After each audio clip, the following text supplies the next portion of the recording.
Muli po, isang pinagpalang araw po sa inyong lahat at sa oras pong ito, taos puso po akong nagpapasalamat sa ating dakilang Diyos na banal for continually giving me a privilege and opportunity na patuloy pong magamit ng instrumento upang makapagbahagi po sa inyo ng kanyang mensahe at salita na patuloy po magiging patnubay, gabay natin sa ating mga buhay. Mensahe po ng ating Panginoon na patuloy pong magbibigay ng sapat na kaalaman patungkol sa kanyang kalooban at mensahe po ng ating Panginoon na patuloy magbibigay ng katatagan sa ating pananalig at pananampalataya sa Kanya. Muli po sa panguna ng Banal na Espiritu at sa ngalan po ng ating Panginoong Yesus, nais ko po muling magbahagi sa inyo ng kanyang mensaheng entitled The Good News. Ayan po. O yung mabuting balita. Sa mensaheng ito, nais ipabahagi ng ating Panginoon ang mabuting balita para sa ating lahat. Mabuting balita na higit pa sa lahat ng mabuting balita na ating naririnig. Ano ba ang mga mabubuting balita? Ito'y naglalaman ng mga magaganda at positibong mga bagay.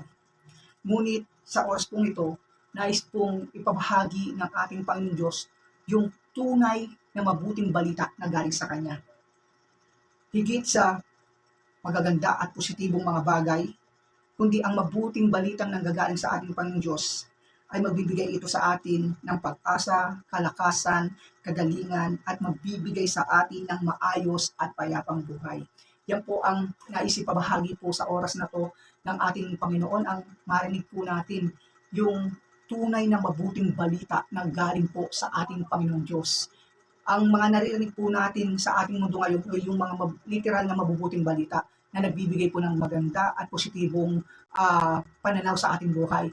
Pero sa oras pong ito, nais pong ipabahagi ng ating Panginoon Diyos. May mga tatlong bagay po lang ako na ma-share. And I believe naman po, marami pong mga mabuting balita ang Diyos sa atin.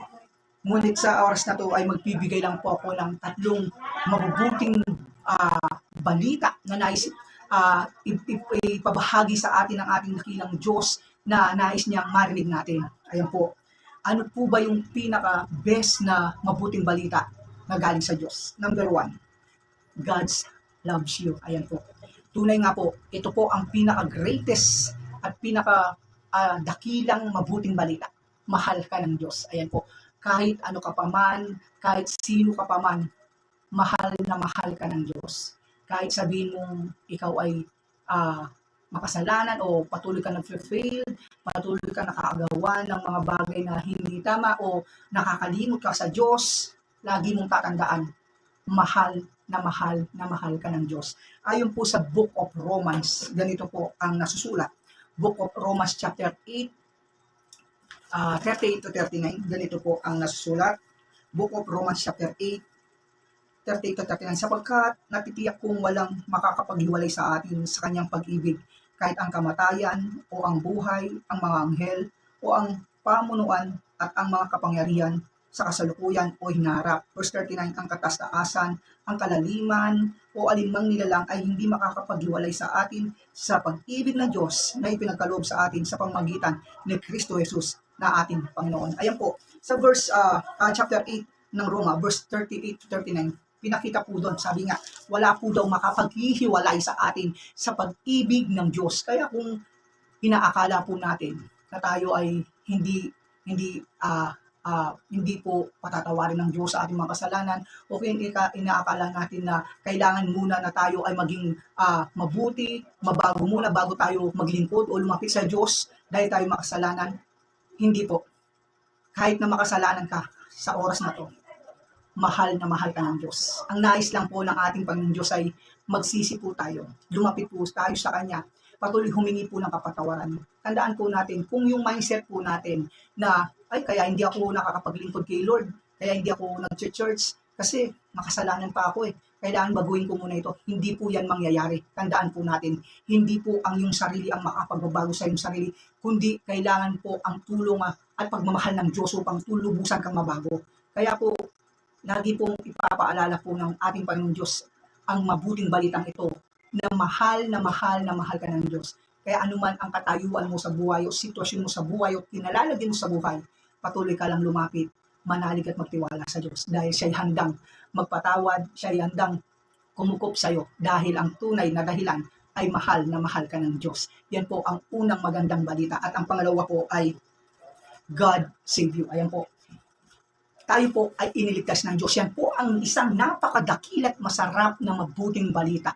Higit sa lahat, yung tayo po ay iniligtas ng Diyos. Sa anong pamamagitan?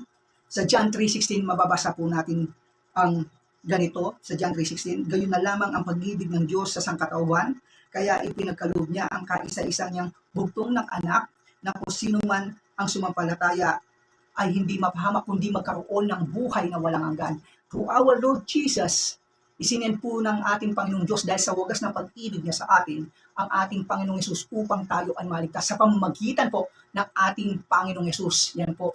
Kaya po, yan po ang mabuting balita na naisiparinig po sa atin ng ating dakilang Diyos na tayo po ay iniligtas po ng ating Panginoong Diyos sa pamamagitan ng kanyang pag-ibig sa pagpapadala niya sa ating Panginoong Yesus.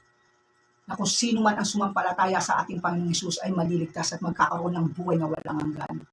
Kaya po, napaka-blessed po natin. Tayo pong mga sanlinika, tayo pong mga tao, kung gaano po kamahal ng Diyos ang bawat isa sa atin. Ngunit tayo lang po yung nag-iisip na hindi tayo nang mahal ng Diyos kasi makasalanan tayo, kasi hindi ako naglilingkod sa Diyos, hindi po ganun ang puso ng Diyos sa atin.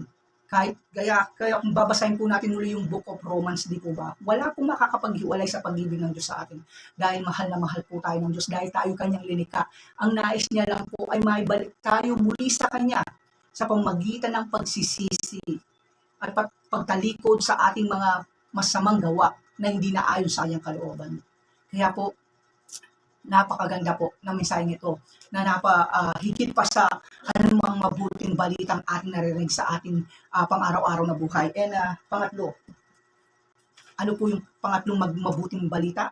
Ito po yung Jesus resurrect from the dead. Ayan po, na ang ating Panginoong Hesus ay buhay at siya ay nabuhay sa ikatlong araw. Yan po ang magbibigay sa atin ng pag-asa na lahat ng pangako ng Diyos, kasama po yung buhay na walang hanggan, ay matatanggap natin. Ganito po ang nasusulat sa Book of Thessalonica.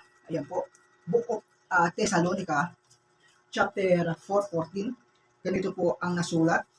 Dahil naniniwala tayong si Jesus ay namatay at muling nabuhay, naniniwala din tayong bubuhay ng Diyos upang isama kay Jesus ang lahat ng mga namatay na sumasampalataya sa Kanya. Ayan po. Kaya po ang the best thing na magandang balita din ay buhay po ang ating Panginoong Hesus. Dahil po sa muling pagkabuhay niya, nagkaroon po tayo ng seguridad na tayo po ay bubuhayin muli ng ating Panginoong Diyos at makakasama po natin ang ating Panginoong Hesus sa buhay na walang hanggan.